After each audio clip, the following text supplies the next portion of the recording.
नमस्कार। श्रीमद् भागवत गीता और जिंदगी प्रस्तुति 72 अध्याय 3 प्रकृति और पंचतत्व। श्लोक संख्या 10। भावार्थ। सृष्टि के प्रारंभ में प्रजापति ब्रह्म ने यज्ञ के साथ प्रजाओं की रचना करके उनसे कहा कि तुम लोग इस यज्ञ के द्वारा बुद्धि को प्राप्त हो। यज्ञ तुम लोगों को इच्छित भोग देने वाला हो। यहाँ श्री कृष्ण ने अपने द्वारा कही गई बात अर्जुन को उदाहरण देकर समझाने का प्रयत्न किया है, क्योंकि उदाहरण द्वारा या प्रत्यक्ष हुई किसी घटना या वस्तु द्वारा किसी भी बात की गहराई को आसानी से समझना यह मानवोचित व्यवहार है। इसलिए संपूर्ण मानव जाति इतिहास को समक्ष रख वर्तमान परिस्थितियों को समझने का प्रयास करती है, और यह कहना गलत न होगा कि ऐसी सुविधा केवल मनुष्य को ही प्राप्त है। जो इतिहास है, हम वर्तमान को उससे कहीं अधिक सुंदर और सुखमय बनाना चाहते हैं, और भविष्य की कल्पना तो कल्पनाओं से भी ऊपर होती है। यज्ञ का अर्थ अर्जुन भली भांति समझ सके, इसलिए श्री कृष्ण जी ने उसे ब्रह्मा जी का उदाहरण दिया, जैसा कि हम प्रस्तुत श्लोक द्वारा समझ सकते हैं। संशय का निवारण करने के लिए गीता एक सर्वोचित उदाहरण है। हम देख सकते हैं कि श्री कृष्ण भी वेदों का और शास्त्रों आदि का उदाहरण देकर अर्जुन को समझाने का प्रयास कर रहे हैं। वेद पुराणों या दर्शन शास्त्रों आदि से हमारी समस्या नहीं सुलझेंगी, परंतु उससे प्राप्त ज्ञान द्वारा हमारा विवेक अवश्य जागृत होगा, और हम अपनी समस्याओं का निवारण काल, समय, स्थान व परिस्थिति को ध्यान में रखकर उचित ढंग से सही समय पर सही निर्णय ले सकेंगे। मोक्ष की प्राप्ति भी हमारे कर्मों पर आधारित है, और उसके लिए हमें अपने कर्मों के प्रति सचेत रहना होगा। इसके लिए ज्ञान योग और कर्म योग ही हमारे पथ प्रदर्शन करते हैं। एक और यज्ञ ईश्वर की आराधना है, और इससे हमारा अंतःकरण शुद्ध होता है, तो दूसरी ओर ज्ञान हमारी जिज्ञासाओं का समाधान कर जीवन में स्थिरता लाता है। श्लोक संख्या 11। भावार्थ। इस यज्ञ के द्वारा तुम लोग देवताओं को बढ़ाओ, अर्थात उन्नत करो, और वे देवता भी वृष्टि आदि के द्वारा तुम लोगों को बढ़ाएं, अर्थात उन्नत करें। इस प्रकार एक दूसरे को बढ़ाते हुए तुम लोग परम कल्याण को ही प्राप्त होगे।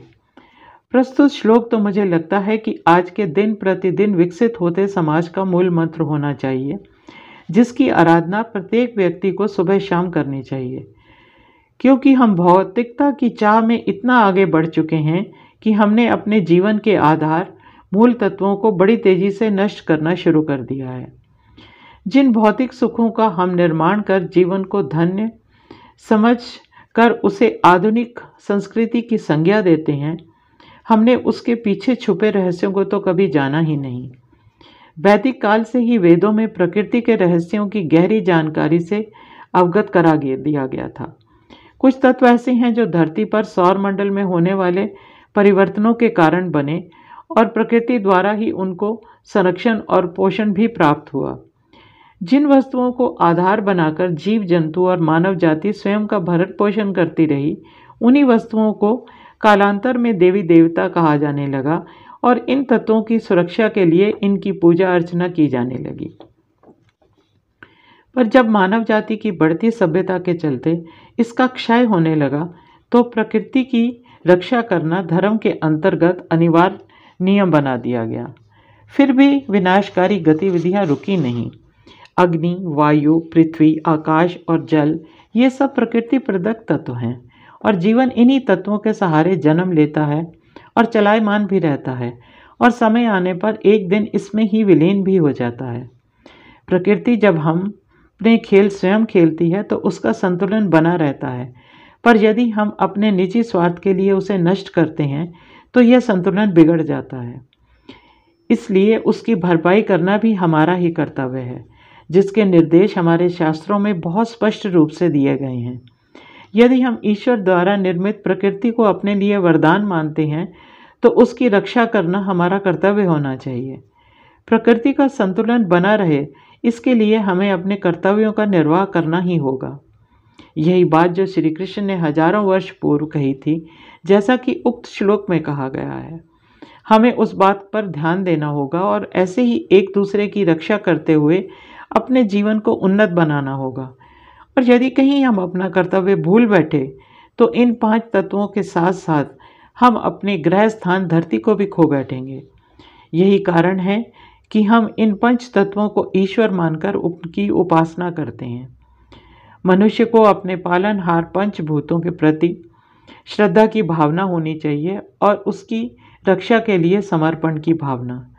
श्री कृष्ण ने भी कहा है, देवता आदि मानव जाति को संरक्षण दें, उनका पोषण करते हैं, तो हमें भी प्रकृति से सीख लेकर दूसरे के प्रति कल्याण की भावना रखनी चाहिए ताकि हम सबका उद्धार हो। ऐसी प्रकृति की रक्षा करने हेतु नियमों का पालन करने के लिए कहा गया है। श्लोक संख्या 12, अध्याय 3, भावार्थ। यज्ञ के द्वारा बढ़ाए हुए अर्थात पुष्ट हुए देवता तुम लोगों को इच्छित भोग देंगे ही। उन देवताओं द्वारा दिए गए भोगों को जो मनुष्य उन्हें दिए बिना भोगता है वह चोर ही है। यहाँ जीवन के आधारभूत तत्वों के प्रति कर्तव्य और उपेक्षा को कर्म के साथ जोड़ा गया है। अपने कर्मों द्वारा या श्रम द्वारा प्राप्त फल हम स्वयं के लिए खर्च करने या प्रयोग करने के लिए स्वतंत्र हैं। श्रम कर जीविका पालन करने के संसाधन जुटाए जाते हैं और आवश्यकता अनुसार उनका प्रयोग कर सभी जीवन बिताते हैं। यह मानव धर्म है। परंतु जब हम निरंतर प्रकृति द्वारा दी गई संपदा का प्रयोग अपने स्वार्थ के लिए करते जाते हैं और हमारे स्वार्थ के कारण प्रकृति को हानि होती है, यदि हम उसकी भरपाई नहीं करते तो प्रकृति का संतुलन बिगड़ जाता है और जिसकी हानि मानव जाति को ही चुकानी पड़ती है। इस श्लोक द्वारा श्री कृष्ण भी यही समझाने का प्रयास कर रहे हैं कि जीवन एक यज्ञ है और इस यज्ञ में आहुति देने के लिए हम जो संपदा प्रकृति से अपना हक समझकर ले लेते हैं उसे फिर से स्थापित करना हमारा ही कर्तव्य है। ऐसा करने से मानव और प्रकृति दोनों में तालमेल बना रहेगा। यदि हम अपने कर्मों द्वारा या यज्ञ आदि द्वारा प्रकृति की रक्षा नहीं करते तो स्वार्थ के लिए गई संपदा चोरी ही कही जाएगी। स्वामी चिन्मयानंद जी ने ऐसा करने वालों को सोशल क्रिमिनल कहा, जो केवल लेना जानते हैं। आधुनिक युग में स्वार्थ सिद्धि को बहुत ज़्यादा बढ़ावा मिल रहा है। अधिकतर लोग अपने लाभ के लिए ही काम करते हैं। इसके पीछे किसकी कितनी हानि हो रही है इसकी चिंता उन्हें नहीं है। हमारा धर्म, चाहे वो कोई भी धर्म हो, इस बात की आज्ञा नहीं देता कि हम किसी को कष्ट या हानि पहुंचाकर अपना स्वार्थ साधें। आज जो पूरी तरह से धर्म का पालन कर जीवन बिताना चाहते हैं उन्हें निरंतर कठिनाइयों का सामना करना पड़ता है, क्योंकि स्वार्थ में अंधा समाज ऐसे लोगों को पसंद नहीं करता। जिस तरह से नियमों को ताक पर रखकर अधिकतर लोग अपना काम निकलवाते हैं और दूसरों को अनदेखा करते हैं, उससे चारों तरफ अपवाद बढ़ते जा रहे हैं। इससे मिली सुख और सुविधाएं जितनी लुभावनी हैं उतनी ही क्षणिक भी हैं, पर यह सब सोचने का किसी के पास समय नहीं है। ऐसे ही कृत्यों से समाज और देश में अराजकता बढ़ती जाती है। नियम धर्म से भटके लोग आतताई बन जाते हैं और चारों तरफ लूट मार को बढ़ावा मिलने लगता है। हजारों वर्ष से लोग ऐसी समस्याओं का सामना कर रहे हैं। हजारों वर्ष पहले भी महाभारत में कुछ ऐसी ही परिस्थिति बन गई थी।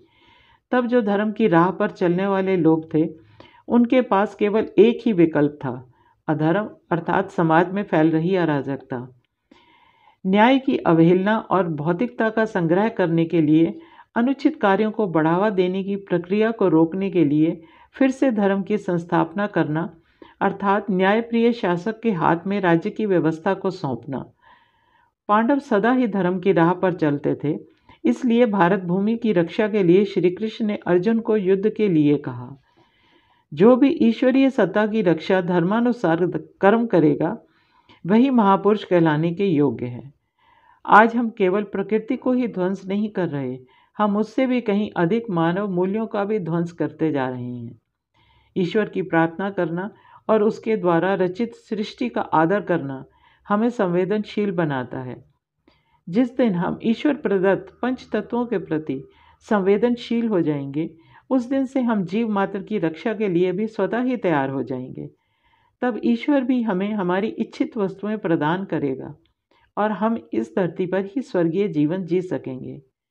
हमें प्रकृति का कर्ज चुकाना ही होगा, तभी मानव जाति का उद्धार हो सकेगा।